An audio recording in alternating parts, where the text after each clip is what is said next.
আসসালামু আলাইকুম প্রিয় দর্শক, আশা করি আপনারা ভালো আছেন। কিন্তু কর্মচারীরা ভালো নেই। তাদের জীবন দুঃখ দুর্দশা, মানবতার জীবনযাপন তাদের বয়ে চলেছে। সাথে যোগ হয়েছে এই বিশ্বযুদ্ধে বাড়তি তেলের দাম এবং জিনিসপত্রের যে ঊর্ধ্বগতি, এটা সামাল দেওয়ার যে যুদ্ধ, তাদের জীবনে সেই যুদ্ধটা তৈরি হয়েছে নতুন করে যোগ হয়েছে। এখানে আসলে তাদের দুঃখ দেখার মতো কেউ নেই আসলে। অন্তর্বর্তীকালীন সরকার যখন পে কমিশন গঠন করে তখন সবাই আশায় বুক বাঁধছিল, হয়তো এই সরকার পে স্কেল দিয়ে যাবেন, যাতে করে পরবর্তীতে সামান্য কিছু অংশ দিয়ে যাবেন। পরবর্তীতে এই প্ল্যান কিন্তু ছিল, পরবর্তীতে যে সরকার আসবেন সেই সরকার তারা পে স্কেল বাস্তবায়ন করবে। বাংলাদেশ জাতীয়তাবাদী দল বিএনপি, তাদের রাষ্ট্রপ্রধান বা বাংলাদেশের বর্তমান প্রধানমন্ত্রী জনাব তারেক রহমান তাদের নির্বাচনী ইশতেহার প্লাস নির্বাচনী জনসভায় বারবার উল্লেখ করেন যে তারা ক্ষমতায় গেলে অবশ্যই পে স্কেল বাস্তবায়ন করবেন। সেই লক্ষ্যে কিন্তু কার্যক্রম আস্তে আস্তে চলমান। এখানে একটা গুরুত্বপূর্ণ বিষয় আমি বলি, জনাব তারেক রহমান অবশ্যই নবম পে স্কেল বাস্তবায়ন করবেন। তার কিছু সিমটম বোঝা যায়, তিনি আস্তে আস্তে হাত দিচ্ছেন।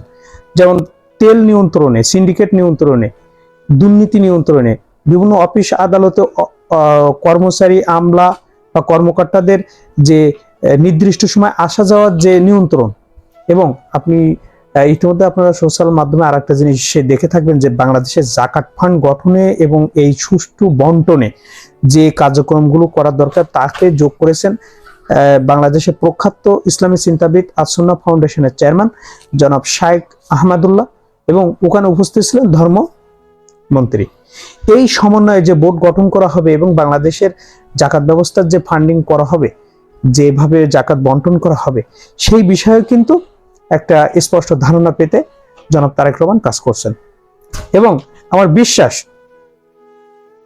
যে আগামী কিছুদিনের ভিতরে অবশ্যই জনাব তারেক রহমান এই পে স্কেল বাস্তবায়নের ক্ষেত্রে অবশ্যই কার্যকরী ভূমিকা পালন করবেন। কারণ তিনি চান যে বাংলাদেশের যে কর্মচারীরা দীর্ঘদিন তাদের যে বৈষম্যের শিকার এবং তাদের ন্যায্য অধিকার থেকে তারা বঞ্চিত, এই বিষয়টা তিনি আস্তে আস্তে ওয়াকিবহাল হচ্ছেন, সম্পূর্ণটা এখনো জেনে পারেন নাই। এদিকে বাংলাদেশ সরকারি কর্ম কমিশন এবং বাংলাদেশ সরকারি কর্মচারী দাবি আদায় ঐক্য পরিষদ, কর্মচারী কল্যাণ পরিষদ এর গুরুত্বপূর্ণ নেতারা, মানে মুখ্য সচিব বা আহ্বায়ক যারা আছেন, মোট কথা বাংলাদেশ সরকারি কর্মচারী দাবি আদায় ঐক্য পরিষদের যে নেতাগুলো আছে তারা কিন্তু ইতিমধ্যে কূটনৈতিকভাবে যে কার্যক্রমগুলো করার দরকার, বিভিন্ন অফিস মানে এই পে স্কেলের সাথে সংশ্লিষ্ট বিভিন্ন মন্ত্রণালয় তারা কিন্তু স্মারকলিপি জমা দিচ্ছেন, মন্ত্রীদের কাছে জমা দিচ্ছেন, এবং সাথে সাথে প্রধানমন্ত্রীর দপ্তরেও কিন্তু অলরেডি জমা দিয়েছেন। এই যে স্মারকলিপি জমা দেওয়া এবং তাদের দাবি দেওয়া এবং তাদের যে বঞ্চিত রাখা, এই সুস্পষ্ট ধারণা কিন্তু অলরেডি তুলে ধরেছেন। এই সুস্পষ্ট ধারণা দেখবে বাস্তব জীবনে যে কর্মচারীরা যে সমস্যার ভিতরে আছে, এই সমস্যাটা বোঝার চেষ্টা অলরেডি প্রধানমন্ত্রী জনাব তারেক রহমান করা শুরু করেছেন। যে কারণে আমরা বিশ্বাস করি যে অবশ্যই আগামী কিছুদিনের ভিতরে দেখবেন পে স্কেল নিয়ে সুখবর আসবে।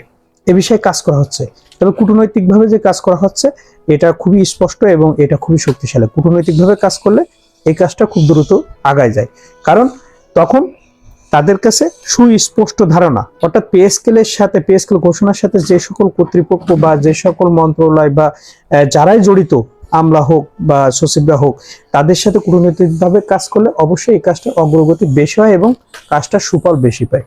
তো প্রিয় দর্শক, আপনারা হতাশ হবেন না, সরকারি কর্মচারীরা আপনারা হতাশ হবেন না।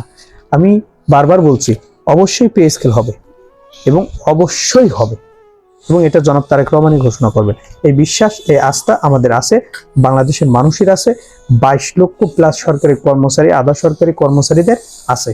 তো প্রিয় দর্শক, ভালো থাকবেন এবং আমাদের ভিডিওটি ভালো লাগলে এবং নতুন নতুন তথ্য পেতে অবশ্যই সাবস্ক্রাইব করবেন। আসসালামু আলাইকুম।